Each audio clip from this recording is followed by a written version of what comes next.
Hello, something a little different today. I'm not going to be coding, much to my chagrin, but I had a good question in the comments about marks and essentially how this is marked. And much as it's very exciting to code, ultimately it's an exam, and like playing to the mark scheme, like for all exams, is really worth doing because that's how you get the mark. So this is year before last paper.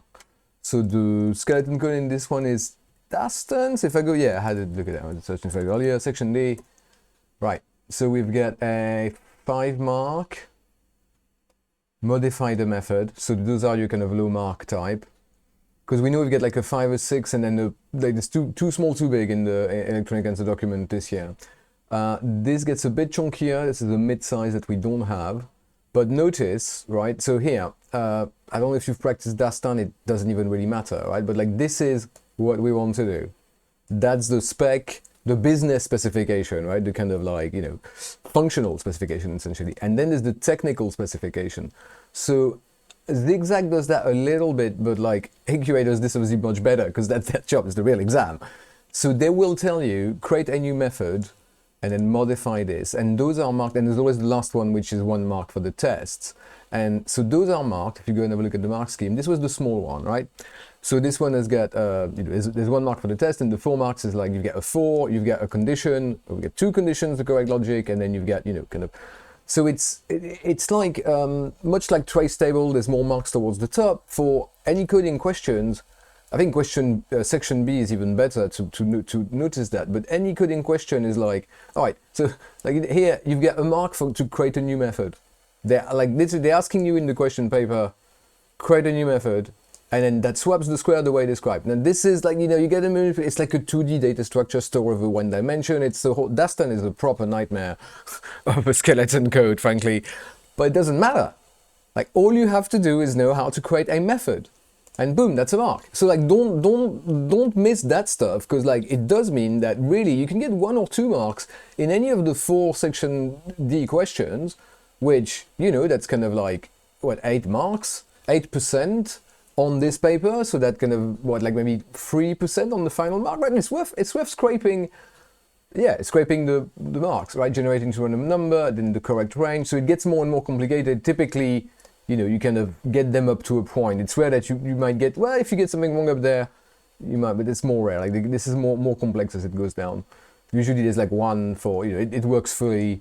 And then you get the test also, or a test of it works fully. But if you can fake a screenshot like this in a limited time, technically that will pass. This other one, right, has got like a task that itself, right, that third task is really broken down, right? So this is an even better example. This is only 9 marks, right? So there's not, thing.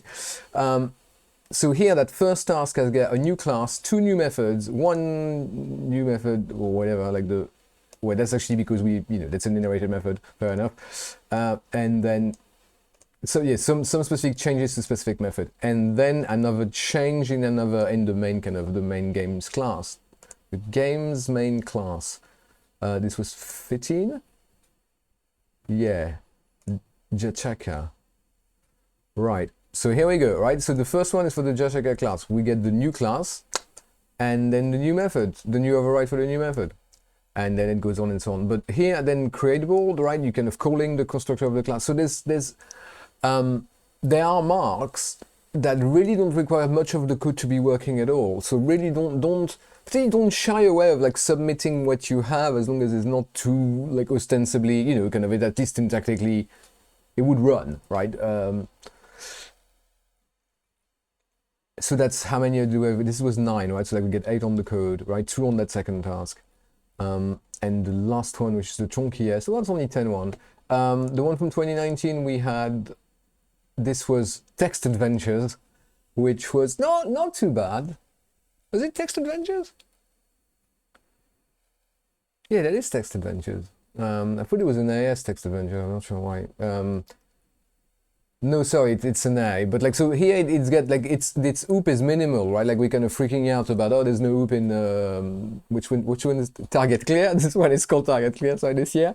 But, hey, in this one, right, like the classes, I don't know if you've seen, I don't know how kind of fan of the AQA skeleton codes you are, dear watcher.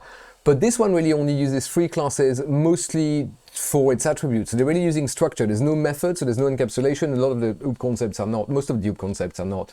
It could be a dictionary, is what I'm saying, right? Like most of the OOP concepts are not actually showcased. Anyway, so right, new dice roll. Okay, there's a 9 marker. 13 is the 9 mark.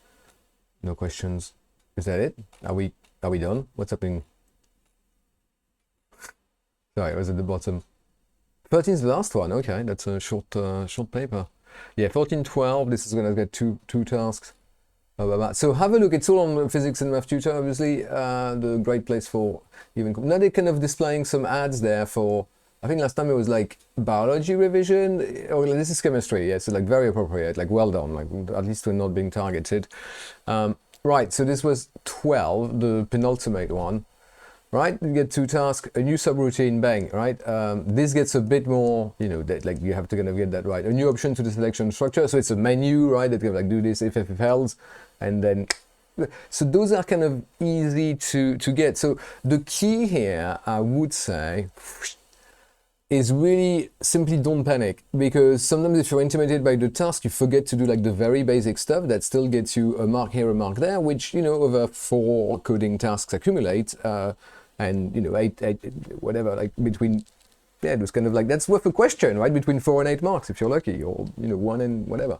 So that's about the marking. Like have a look at the mark scheme on PMT. If you get the one from last year, you can have a look at this one. I'm not privy to this one. I hope that most teachers in class will get you to practice on actual past papers, and upon looking at the test and marking it and correcting it together, look at the mark scheme, because really for exams, working to the mark scheme is the key trick, right? It's a game. You're not being tested on your knowledge.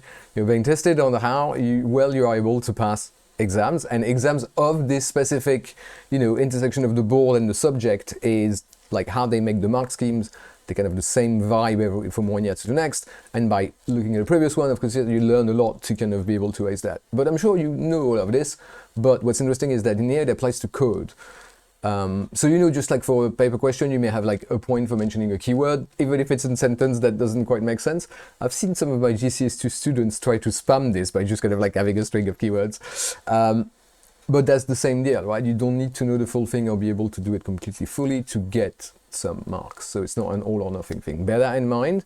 Remember your training on the day. We still have, let me just get a little, just to stress you out, days to yeah, it's in my history, obviously, and we have 34 days, exciting time. I will be streaming this Sunday and probably a lot of the Sundays, generally it's Sunday 11, until the 11th of June. So until next time, happy coding. I'm not going to sign out with that.